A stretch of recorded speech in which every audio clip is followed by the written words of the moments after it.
Se llama Nazaret Castellanos y es neurocientífica. ¿Cómo estás, Nazaret? Bienvenida. Muchísimas gracias. Muy bien. ¿En qué momento cambia este punto de vista con respecto al cerebro? Bueno, pues esto es una revolución que lleva aproximadamente unos 10-12 años, ¿no? Hubo un momento en que en laboratorios de diferentes partes del mundo empezaron a estudiar la influencia que tenían los órganos sobre la dinámica neuronal. Entonces empezaron a descubrir cosas que eran fascinantes, sorprendentes, revolucionarias para esa neurociencia que, como tú bien has dicho, era muy cerebrocentrista. Entonces se ha visto que los órganos mandan una serie de información al cerebro que el cerebro tiene que procesar e integrar y según la cual responder.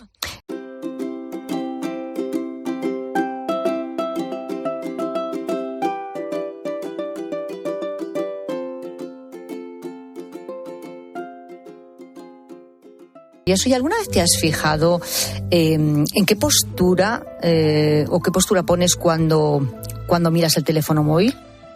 ¿Estás erguido o estás encorvado? Lo normal es estar encorvado, ¿verdad? ¿Cuál es tu gesto facial, por cierto, cuando lo estás mirando? No sé, leyendo WhatsApps o echando un vistazo a Instagram, por ejemplo. ¿Estás relajado, sonríes o por el contrario tienes el ceño fruncido? Bueno, estas preguntas son cosas habituales que hacemos todos los días, pero en las que uno parece que no cae, claro. Hasta que alguien te dice, bueno, ponte a reparar en ello, ¿no? ¿Y por qué?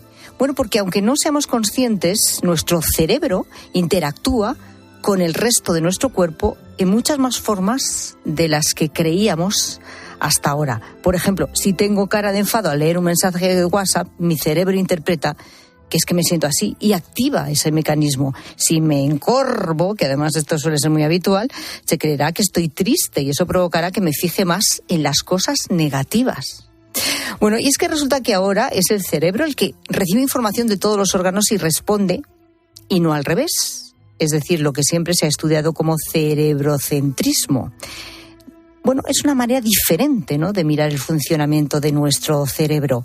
Un descubrimiento que está revolucionando el mundo de la neurociencia y que la persona que tengo sentada ahora a mi lado ha investigado a fondo y ha reflejado esta investigación en un libro que es La neurociencia del cuerpo, cómo el organismo esculpe el cerebro. Se llama Nazaret Castellanos y es neurocientífica. ¿Cómo estás, Nazaret? Bienvenida. Muchísimas gracias. Muy bien. ¿En qué momento cambia este punto de vista con respecto al cerebro? Bueno, pues esto es una revolución que lleva aproximadamente unos 10-12 años, ¿no? Hubo un momento en que en laboratorios de diferentes partes del mundo empezaron a estudiar la influencia que tenían los órganos sobre la dinámica neuronal. Entonces empezaron a descubrir cosas que eran fascinantes, sorprendentes, revolucionarias para esa neurociencia que, como tú bien has dicho, era muy cerebrocentrista. Entonces se ha visto que los órganos mandan una serie de información al cerebro que el cerebro tiene que procesar e integrar y según la cual responder. ¿Y cuáles serían los órganos del cuerpo que más influencia, por decirlo así, tienen en el cerebro? El que más tiene es el corazón. El corazón. Absolutamente. El que más tiene es el corazón porque en cada pulso del corazón aproximadamente esa información del latido cardíaco tarda unos 200 milisegundos en llegar a ciertas estructuras del cerebro y las neuronas de esas estructuras tienen que responder al latido cardíaco. Esa respuesta del cerebro a lo que hace el corazón, que esto se llama potencial evocado por el corazón, es parte de los mecanismos que utilizamos para percibir el mundo. O sea, que percibimos en esa orquesta entre cerebro, corazón y el resto de los órganos, pero sobre todo el corazón. Es decir, que siempre pensamos que era el cerebro el que lo manejaba todo y resulta que no es tanto así. O también tienen mucho que ver otros órganos, como vemos, de nuestro cuerpo, que son los que le envían esta información al cerebro para que veamos el mundo de una manera determinada. Exactamente. Hasta ahora yo creo que habíamos pensado que el cerebro era la orquesta. Sí. No, la orquesta son todos los órganos. Lo que pasa es que el cerebro, incluso el director de orquesta. Exacto. Se sigue considerando al cerebro el director, pero la orquesta está en el cuerpo entero, no solo en la cabeza. Y la orquesta manda mucho, entonces, también, bueno, ¿no? Es la que hace la música de la vida. Qué bueno, el corazón, entonces. Pero y aparte del corazón, por ejemplo, el estómago, los intestinos, ¿no? Sí. La microbiota.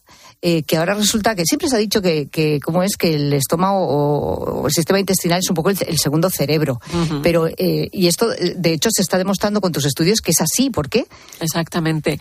Bueno, pues en el intestino vive esa microbiota, que es el conjunto de microorganismos que habitan allí, principalmente bacterias, y se ha visto que influyen en la dinámica neuronal y sobre todo en los factores de crecimiento del cerebro. Por eso fíjate qué importante la dieta en la infancia. Pero prestamos muchísima atención al intestino y nosotros lo que estudiamos más es el estómago. estómago. Entonces el estómago emite unos ritmos que son muy lentos, medimos su campo eléctrico y vemos que esa función, ese patrón, esa ritmicidad del estómago está relacionado con los ritmos que genera el cerebro, que tan importantes son pues para la cognición, por ejemplo, los ritmos alfa cerebrales que necesitamos para prestar atención. Entonces hay un estudio de la Universidad de París que mostraba que el estómago influye más sobre el cerebro que el cerebro sobre el estómago.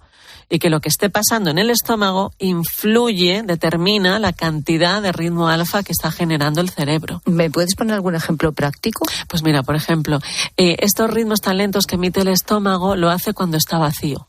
Uh-huh. Pero en cuanto se llene, tiene que llevar a cabo su proceso, ¿no? de digestión. Exactamente, de la digestión. Este ritmo desaparece. Por tanto, pierde uno de sus marcapasos el cerebro. Por eso que es importante respetar también esos huecos, ¿no?, entre las comidas. Porque si no, tenemos trabajando el estómago todo el tiempo y el cerebro pierde mucha información, por decirlo así, importante. Exactamente. Lo que tienen los órganos son como marcapasos, que le van permitiendo a las neuronas, los miles y miles de millones de neuronas que tenemos en el cerebro, le va permitiendo alinearse. Entonces, por ejemplo, la respiración es uno de los grandes marcapasos que tiene el cerebro. Así como decíamos que el corazón es el órgano que más influye en el cerebro, la respiración es quizá el más importante porque es al que tenemos acceso de una forma más directa, inmediata. Tú no puedes regular, no puedes decir voluntariamente que mi estómago deje de hacer su proceso, pero sí que puedes empezar a respirar de una forma o de otra. En cada inspiración, lo que se ha visto, esto se ha medido con registros intracraneales, en cada inspiración, ¡pum!, las neuronas se alinean con el inicio de la inspiración. Pero si es nasal, si es bucal, no tanto. Por eso la respiración es importantísima que sea por la nariz, cuando estamos sentados, por ejemplo. ¿Inspirando y expirando por la nariz? Sobre todo la inspiración, porque al inspirar por la nariz, activamos una estructura que se llama bulbo olfativo. Esa estructura, aunque es muy pequeñita y siempre se pensó que era despreciable en el cerebro humano, pues se ha visto que está directamente conectada con el hipocampo, la estructura más involucrada en la memoria y con las emociones. Por tanto, la inspiración nasal, por ejemplo, vio el grupo de Celano, que eso se publicó en Journal of Neuroscience, que el momento en el que tenemos más recursos neuronales dedicados a la memoria es el momento de la inspiración cuando es nasal. Cuando es bucal, no tanto. Es decir, que la manera de respirar tiene mucho que ver con la memoria. Completamente, con la memoria, la atención y las emociones. Esto es la neuroanatomía de la respiración que publica por primera vez Stanford, que es uno de los grandes temas de investigación. Nosotros en el laboratorio lo que hemos hecho es medir el campo magnético del cerebro con la presión de aire por ambas fosas. Entonces, ver cómo las fosas, cada una de las fosas tiene una influencia diferente sobre ciertas partes del cerebro. Y cómo cuando hay una inspiración que es bucal y no nasal, pues no hay tanta actividad en ciertas estructuras del cerebro que necesitamos para prestar atención o tener memoria. Pero hasta el punto, por ejemplo, de que, por ejemplo, yo haciendo el programa aquí estas 3 horas, ¿no?, en que estamos desde las 4 a las 7 de la tarde, si yo respirara mejor y lo hiciera siempre por la nariz, inspirando, sobre todo inspirando, podría acordarme de cosas a lo mejor que estoy intentando improvisar y acordándome de qué fue aquello, qué tal, más que si no lo hago, que si respiro mal, o esto es reducirlo a una cosa muy, muy pequeñita. No, según lo que dicen los estudios, sí, efectivamente.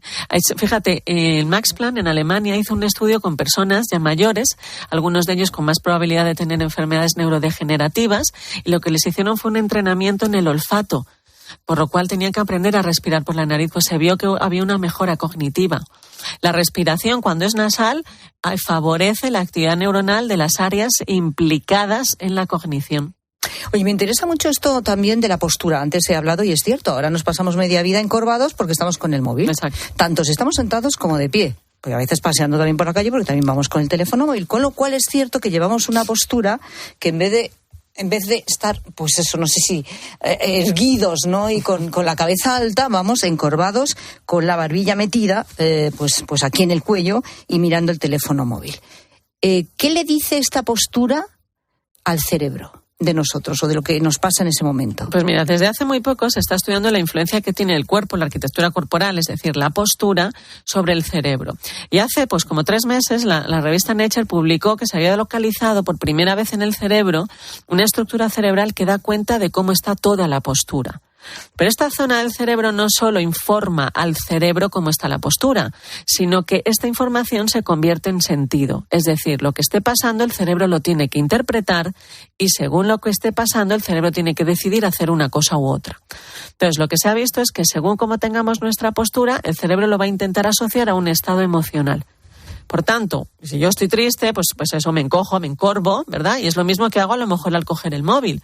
Pues esto lo que se ha visto es que reduce nuestra capacidad de memoria, pero hace que nos centremos más en las cosas negativas que positivas, lo que hacemos cuando estamos tristes. Es decir, intenta establecer una congruencia entre la postura corporal y la postura mental.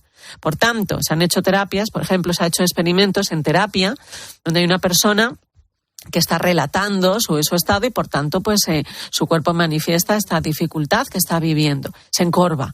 Pues, ¿qué pasa si en ese momento el terapeuta corrige un poco la postura y la pone un poco más erguida? Sin estar recto y como un palo, es simplemente una postura más recta. Pues la eficacia de la terapia mejoró significativamente. Es decir, utilicemos al cuerpo como un aliado para nuestra psicología, para nuestros estados mentales. O sea, es súper interesante lo que estás contando. Estamos hablando con Nazaret Castellanos, es neurocientífica, autora de este libro, que lleva por título Neurociencia del cuerpo, cómo el organismo esculpe el cerebro, ¿no? Y estamos poniendo algunos ejemplos de cómo se puede cambiar, ¿no? O, esculpir, en definitiva, que lo dices muy bien en el subtítulo, el cerebro. Entonces, si vamos punto por punto de estos que hemos comentado aquí y otros muchos que aparecen en el libro, ¿no? Una respiración más correcta, una forma de alimentarnos en unos momentos determinados para que ese estómago tenga esos pulsos cuando los tiene que tener y no los tenga constantemente y no cuando los tiene que tener. Esto que hablábamos de la postura, porque estamos engañando en realidad nuestro cerebro simplemente por el uso del móvil constantemente. Es decir, si corregimos estas cosas, conseguimos realmente una mayor ¿cómo llamarlo? Sensación de bienestar, una mayor estabilidad mental, no lo sé, ¿cómo lo llamamos? Sí, pues todas estas investigaciones se centran dentro de la medicina preventiva. Entonces hay que tener en cuenta que la medicina preventiva debe ser siempre integral. Nada se puede apoyar en solo una cosa. Cuido mucho mi alimentación, pues esto no es o respirar o la meditación no son nunca la panacea. Es todo, ¿no? Entonces, si sabemos el funcionamiento de nuestro cuerpo, igual que un instrumento, si lo tocamos mejor, esto hace que podamos conseguir una mejor salud mental. Entonces, si yo doy cuenta más veces a lo largo del día de cómo está mi postura, la intento corregir, como dice la Universidad de Cambridge, pacificar mi cuerpo, que a mí me encanta. Doy importancia a lo que como porque sé que me va a afectar. Sé que, por ejemplo, si tengo un examen, alguna cosa me pone nerviosa, puedo utilizar la respiración para calmarme. Sé que haciendo ejercicio físico prevengo alteraciones de salud mental. Si utilizo mi cuerpo, mi biología, pues es una herramienta más para la psicología. O sea, estamos yo creo, para mí, una revolución donde la psicología se vuelve muy biológica. Desde luego. Y esto es muy bello, porque tenemos las dos partes, la mente, ya hemos aprendido mucho, y tenemos el cuerpo, que lo estamos ahora pues reaprendiendo, como digo yo. Entonces unamos todo lo que ya sabíamos. Por cierto, según un estudio de la Universidad de Harvard, que esto también me ha llamado mucho la atención, el 47% del tiempo que estamos despiertos nos hallamos en realidad bajo un estado mental en el que hacemos algo mientras nuestra mente está en otra parte. ¿Esto no es bueno? ¿Deberíamos reducir o poder reducir este porcentaje de como lo que tradicionalmente se ha dicho es que se le va el santo al cielo o en realidad no está aquí, está distraído? Sí. ¿Esto nos pasa tanto? Exacto, sí. Este artículo de Harvard se llamaba Una mente divagante es una mente infeliz. Entonces, lo que ellos vieron, pero que es algo que ha hecho toda la literatura a lo largo de toda la historia, lo que ellos vieron es que el 47% del tiempo que estamos despiertos estamos haciendo una cosa, pero casi en piloto automático, ¿no? Es más de casi la mitad del tiempo que estamos despiertos no estamos donde estamos. Y entonces esto se convierte, según sus estadísticas, es una de las mayores fuentes de insatisfacción. Bueno, pues nada, habrá que aprender a estar donde estamos y seguro que este libro nos ayuda a ello. Neurociencia del cuerpo. Nazaret Castellanos, muchas gracias. Buenas tardes. A ti, muchísimas gracias.